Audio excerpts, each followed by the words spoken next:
여러분 안녕하세요. 한 주간 잘들 지내셨습니까?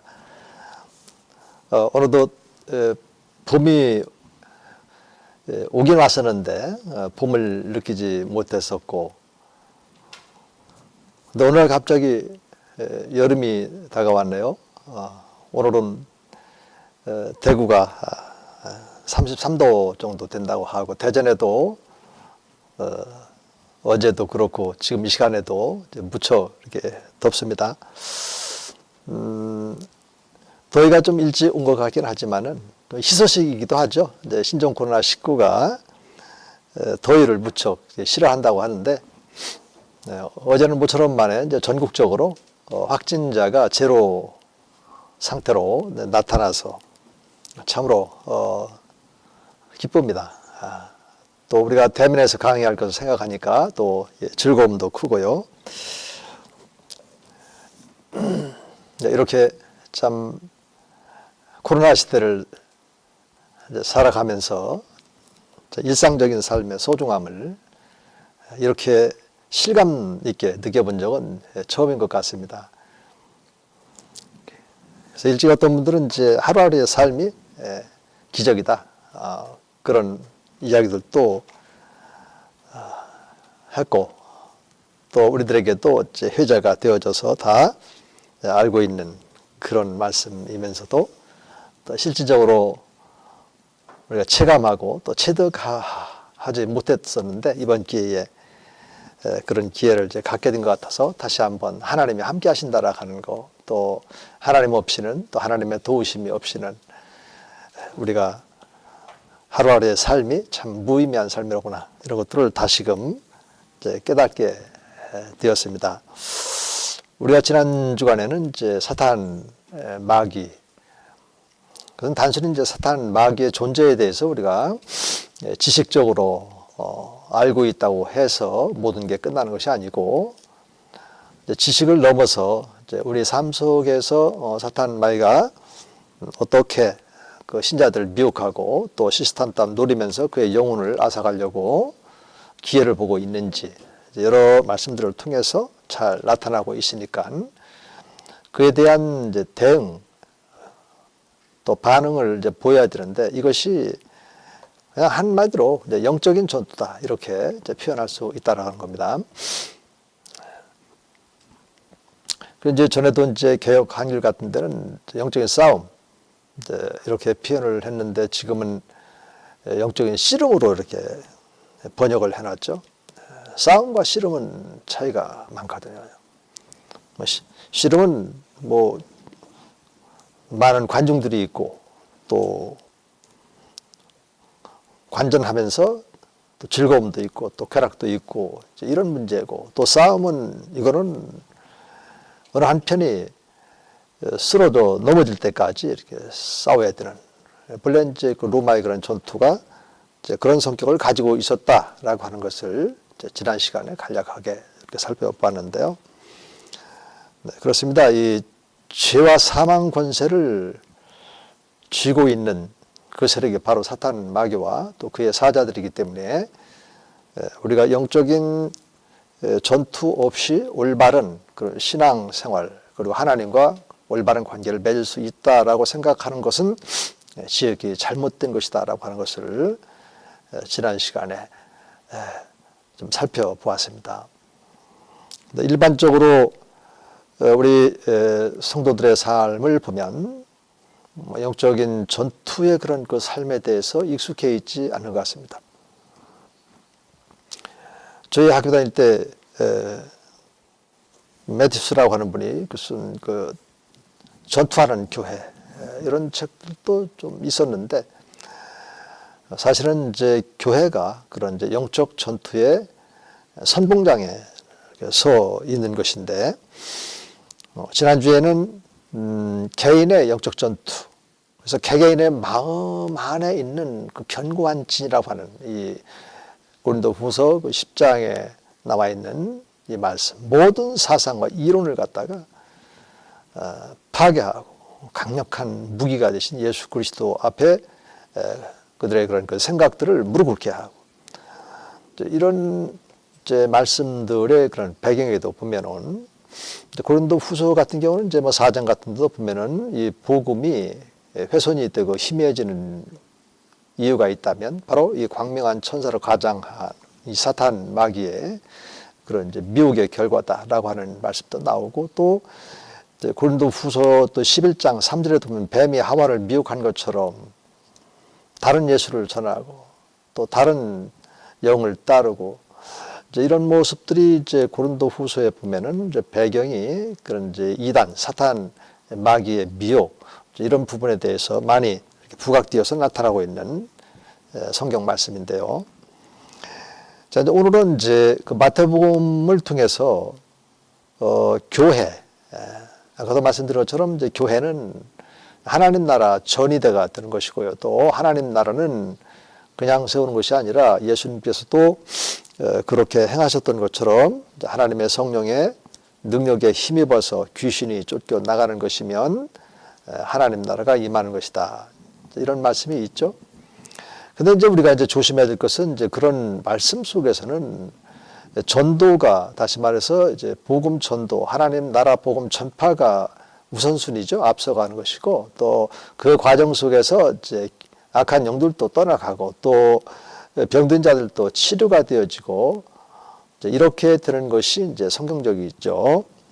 근데 우리가 흔히 이제 영적인 전투 또 하나님 나라도 그 성령의 능력에 힘입어서 귀신이 쫓겨나는 곳이면 하나님 나라가 임하느니라. 자, 이런 말씀들을 그냥 부분적으로 딱 이렇게 붙잡고 이거를 무비판적으로, 예를 들어서 축사 사역을 이제 핵심적으로만 한다든지 또 치유 사역만 핵심적으로 한다든지 이렇게 됐을 때는 이제 본래의 그 말씀의 그 의미가, 다시 말해서 전도가 되어지는 것이죠. 여기서 이제 뒤바뀌어진단 말입니다. 어떤 학자들은 이제 그런 현상을 가리켜서 신앙의 이진법이라고도 하는데요. 항상 이제 신앙의 이진법이라고 해서 예를 들어서 구원의 조건 같은 경우도 회개와 믿음, 이게 이제 순서거든요.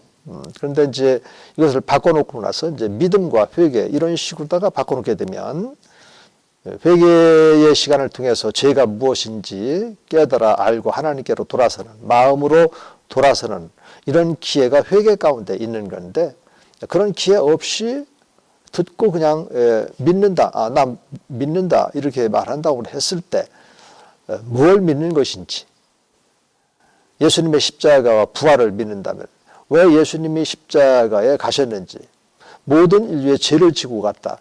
그렇기 때문에 이제 회개, 그 다음에 믿음, 이렇게 돼야 이제 정상적인 건데, 이런 점에서 비정상적으로 뒤바뀌어 있는 이런 것들을 이제 신앙의 이진법이다. 그런 게 참 많이 있죠.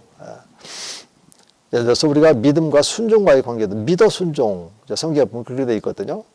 그런데 믿음 없이 그냥 순종만 요구하게 되면 어떻게 될까요? 상대방에게는 굴종이 될 수도 있고 참으로 힘들고 어렵겠죠. 순종만 요구하게 된다면. 그러나 성경을 보면은 항상 우리 주님께서도 믿음의 주요 오설, 이 오설가 바로 믿음을 일으키시고 또 시작하신 분이니까 또 그렇게 하신, 그러니까 항상 하나님께서는 우리들에게 말씀을 통해서 믿음을 갖게 해주고, 그 믿음이 있으니까 이제 순종할 수 있도록, 이것이 이제 정상적인 순서 혹은 또 질서, 또 이렇게 말할 수 있는 거죠.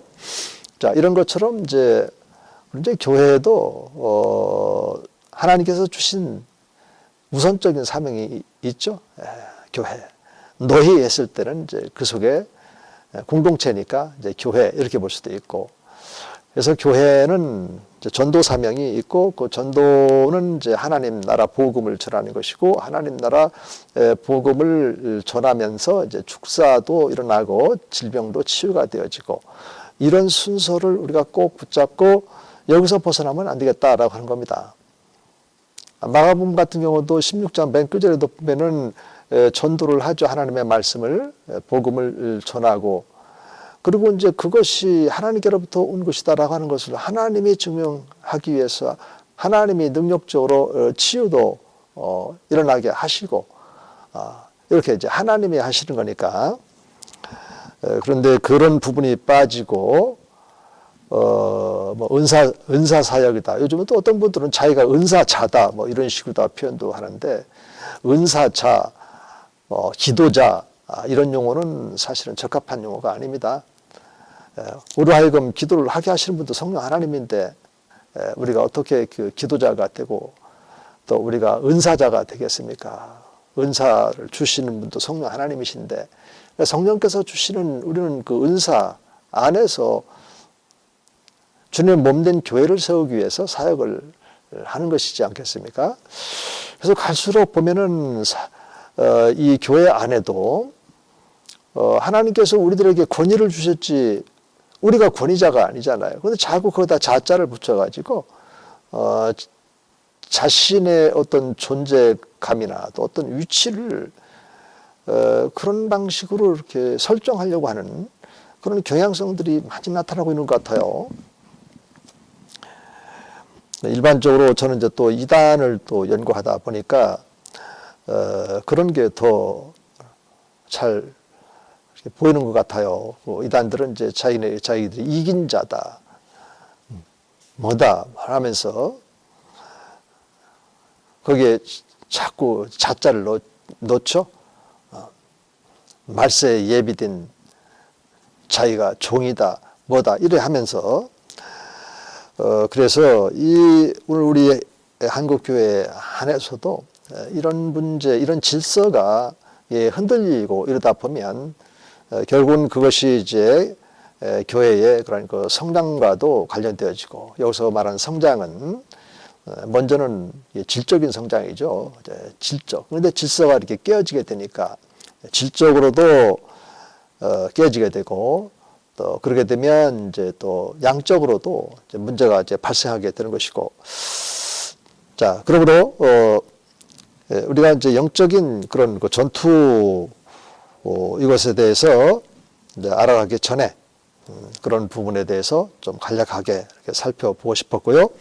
자, 그렇다면 이제 이 교재가 89쪽에 중간에 보면 까만 표시로 9번 이렇게 표시를 했는데, 제가 이렇게 까만 표시로 했을 때는 이 부분에 대해서 좀 핵심적으로 좀 강조를 하고 싶다, 그런 의미가 담겨 있을 때 제가 까만 표시로 숫자 표기를 했습니다. 한번 보겠습니다. 그러니까 영적 전투에 참여하지 않았을 때 무슨 일이 일어났을까? 다윗의 경우 이제 지난 시간에 이제 이 부분을 좀 하고서 마쳤는데요. 다윗이 이제 전쟁에 나가는 그 해였는데 전쟁에 나가지 않고 그러다가 이제 전쟁이 결과가 어떻게 되어지니 궁금하고 하니까 잠을 못 자잖아요.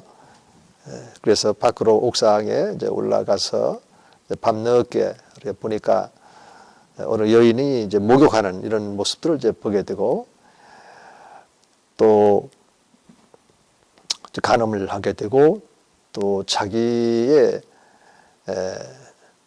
충성스러운 그 부하인 이제 우리아의 아내였다라는 거, 그리고 우리아를 또 사지로 몰아서 이제 죽게 하는, 이제 하나님께서 그런 모습들을 이렇게 보실 때 참으로 부적절하기보다도 그 차원을 넘어서서 사악한 그런 범죄 행위가 되는 거죠.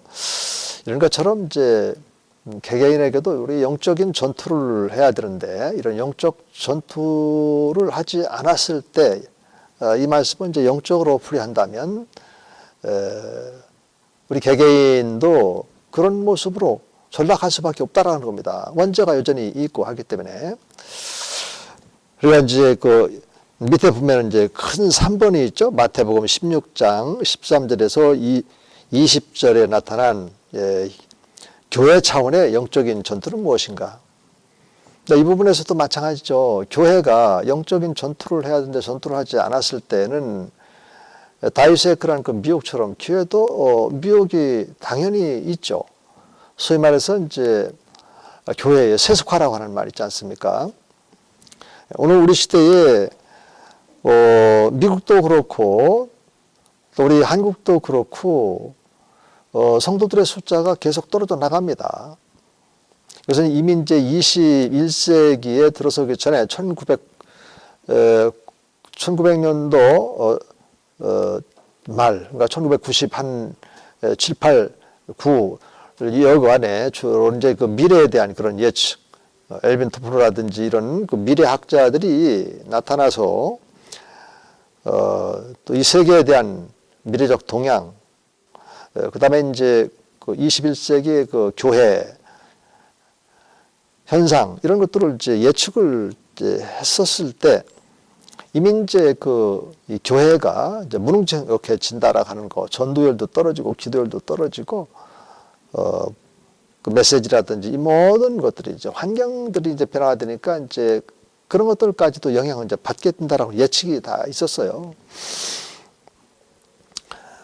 다시 말해서 이제 이 교회가 이 이 세상의 어떤 흐름에 이렇게 끌려갈 수도 있다라고 하는 거. 그러니까 이제 영적인 전투를 하지 않고 무방비 상태에 있는 교회들은 다 휩쓸려 나가는 겁니다. 쓰나미처럼. 세속의 그런 그 물결. 21세기의 그런 그 세속적인 물결 속에 가장 종교적이면서도 이 젊은이들을 파괴하고 또 우리 신앙인들 가운데도 깊숙이 들어와 있는 그런 어떤 잘못된 사상이 있지 않습니까? 뉴에이지 사상, 뉴에이저들이 주로 이제 가수들이나 유명한 가수들이나 배우 이런 사람들이 뉴에이저로서 전도사로서의 그런 그 역할들을 이렇게 그 감당을 이렇게 하면서 이 젊은이들을 세속 문화 속으로 끌어내가지고 신앙이들마저라도 그 신앙을 파괴시키는 경우도 있고 신앙을 다 까먹게 되고 그러다 보니까 이제 세속화로 인해서 탈기독교화가 이렇게 되어졌다고요. 제가 아주 재미있게 읽었던 책 가운데 이제 하워드 A. 스나이더가 쓴 이제 21세기 그 지구 동향이라고 하는 그 책이 있었는데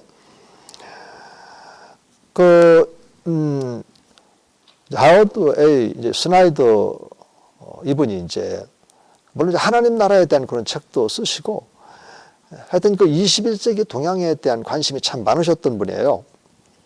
이제 그분도 이제 얼마 전에 지금 이제 75세 되는데 그 한국에 오셔서 미국의 상황과 우리 한국의 상황을 비교해 보면서 미국의 상황이나 한국의 상황이나 뭐 거반 동일한 그런 현상이다 이렇게 진단을 내렸고 그러면서 이제 뭐라고 말했냐면 한국 교회도 지금 이제 세속화의 그런 그 문제가 아주 심각하다. 그리고 이 세속화가 무르익어가면 그러갈수록 탈기독교화 되어진다라고 하는 거죠. 기독교, 그리스도교, 나사렛 예수교 안에 항상 머물러 있고 항상 그리스도 중심으로 한 사람들이 그들의 그런 삶을 변화시키고 오직 그리스도에게 가치와 또 목표를 두고 이렇게 이제 신앙생활을 해야 되는데 그렇지 못하고 그리스도교 밖으로 나가는 거예요. 그런데 요즘에도 우리 이제 한국 교회도 다음 세대가 너무너무 걱정이 되고 다음 세대가 지금 이제 끊어지니까 주일학교 없는 그런 그 교회도 많이 발생하고 있고 서울에 그런 심지어 이제 대형 교회마저도 그런 현상이 이제 있다고 해요.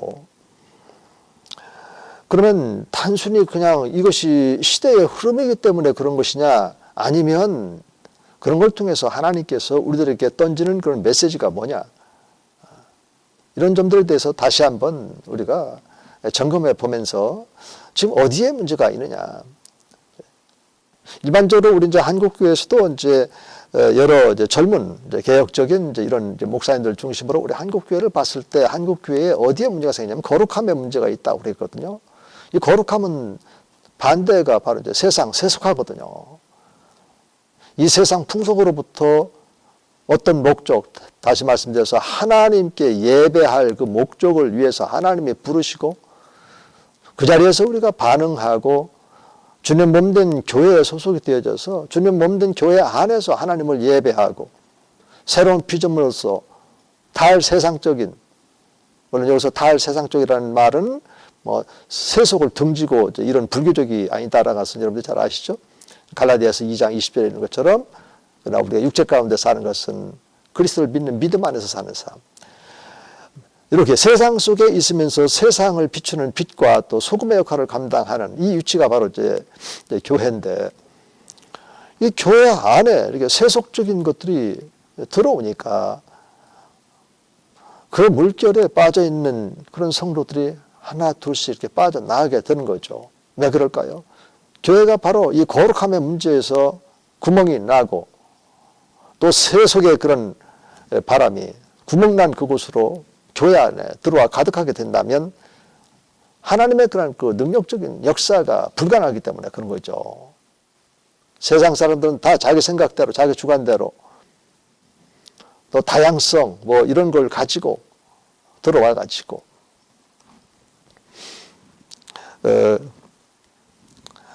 그래서 이제 그 하워드 스나이더가 이렇게 말을 했습니다. 그거는 뭐 반드시 옳다 이런 의미에서 제가 말씀드리는 것이 아니고 다시 한번 우리가 생각해 보자는 의미에서 그가 말한 진단을 얘기한 것을 좀 말씀을 드려보고 싶은데, 이렇게 이제 그 세속화가 문제고 또 그러다 보니까 이제 이제 기독교화가 되어져 가고 있다 이런 말을 하면서 오늘날 많은 그리스도인들이 자기는 예수 믿고 구원받았다라고 생각하는 분들이 많다. 그러나 내가 볼 때는 그들은 구원받은 사람들이 아니다. 이렇게 단정적으로 얘기를 한 적이 있습니다. 저도 그 말을 들으면서 당신의 말은 일부는 맞지만 일부는 이제 그렇지 않다. 저는 그렇게 이제 정리를 하고 있었는데, 그럼에도 불구하고 왜 그런 말을 했을까라고 하는 그 배경을 한번 생각을 해봤어요.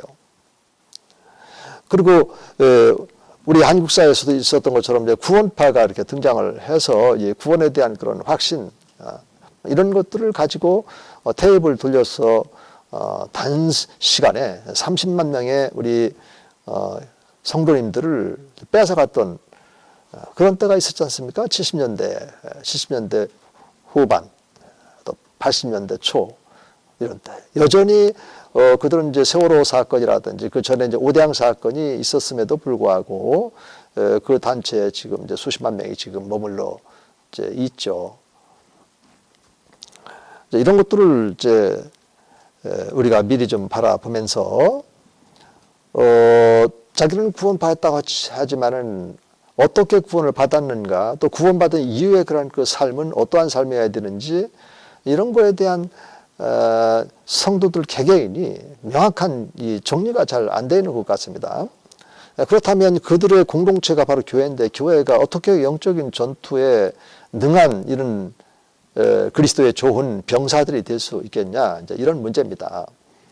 그 에베소 6장에도 보면은 그 교회론 아닙니까? 에베소서가 1장 이제 구원론부터 시작해서 이제부터는 이제 교회. 1장에도 이제 22절 3절에 보면은 주님의 몸된 그 교회, 주님의 머리가 되고 이런 교회가 나오지 않겠습니까? 그 교회장이 이제 에베소 6장에 가면 영적인 그런 그 전투, 혈과 육의 싸움이 아니고 공중것에 잡은 자의 싸움 하면서 하나님의 전신갑주를 입으라.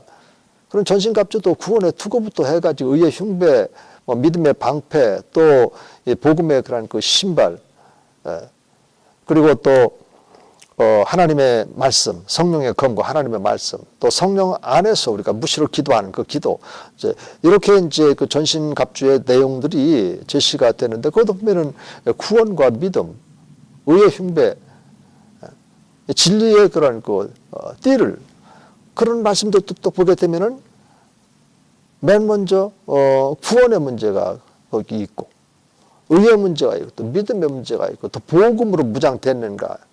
복음의 신발을 신다는 것은 복음으로 무장이 이렇게 돼 있어야만, 믿음의 그런 그 방패가 있어야만, 그리고 말씀의 그런 그 검이 있어야만 복음전투의 그런 현장에서 때로는 방어도 해야 되고 때로는 찌르기도 해야 되고 이런 치열한 싸움인데, 이게 준비가 안 돼 있다면 그래서 이제 그런 말을 이제 한 것 같고요. 또 이제 국내에서도 제가 꽤 오래 전에 한 5, 6년 정도 되는 것 같아요. 하루하루, 그러니까 이제 한 달 이제 31일 해서 31일 전도하는 삶. 그분은 이제 어느 교단의 교수님으로 좀 봉사를 하셨고, 그리고 이제 목회를 이제 하시는 분인데, 그분의 책을 이렇게 읽어보니까 저는 이제 전도에 대한 관심이 많아서 그걸 어떻게 매일매일 전도를 이분이 하는지 관심이 있어서 한번 사서 봤어요. 그런데 문제 제기를 먼저 하시는데, 그분이 제기한 문제는 뭐냐면, 사실은 자기가 목회 사역을 하고 보니까 이 전도는 밖에서보다도 필요하지만, 밖에서 전도하는 것은 필요하지만 먼저 교회 안에서 전도가 돼야 되겠다, 이런 얘기를 하더라고요. 사실 저도 굉장히 충격을 받았어요. 교회 안에서, 아니 교회라고 하는 것은 다 구원받은 자들의 공동체가 교회인데 교회 안에서 전도를 해야 된다 했을 때 일반적으로 그런 말들을 잘 안 하거든요. 그래서 쭉 읽어봤어요. 그랬더니 이제 그분이 이제 신학교 교수 하다가 또 목회를 하게 되어지면서 이제 한 분들의 영적인 그런 상태를 이제 점검을 해 보니까 구원의 문제에 있어서 지금 문제가 있다, 이런 것을 이제 발견하게 되고, 이제 그것의 이제 결론으로서 이제 그렇게 말씀하신 건데, 이것도 이제 옳고 그름의 문제를 떠나서 한 번 정도는 좀 생각해 볼 필요가 있다라고 하는 겁니다. 그런데 그렇다고 해서 단정적으로 져가지고 오늘 우리들이 교회 다 전도 대상이야, 이렇게 말한다든지, 또 자기가 이렇게 분별해 보니까 좀 희미하다고 해가지고 구원이 없는 것처럼 막 이렇게 예단한다든지, 그런 것은 바람스럽지 않죠. 왜냐하면 요한복음 3장 3절부터 이제 8절까지 말씀을 이렇게 보더라도, 뭐 10절까지 보면은 더 좋겠죠. 이제 물과 성령으로 거듭나게 되면 하나님 나라에 이제 들어간다, 이제 이런 말씀도 있고요. 바람이 이제 임으로 불 때 어디로서 어디로 가는지 볼 수가 이제 없다. 그런 것처럼 이제 이 성령으로 난 자들도 그렇다, 이런 말씀이 있는데, 보니까 이제 시간이 좀 많이 지났네요. 좀 10분 쉬었다가 이 부분을 좀 이어서 좀 더 이렇게 지속하도록 그렇게 하고 싶습니다.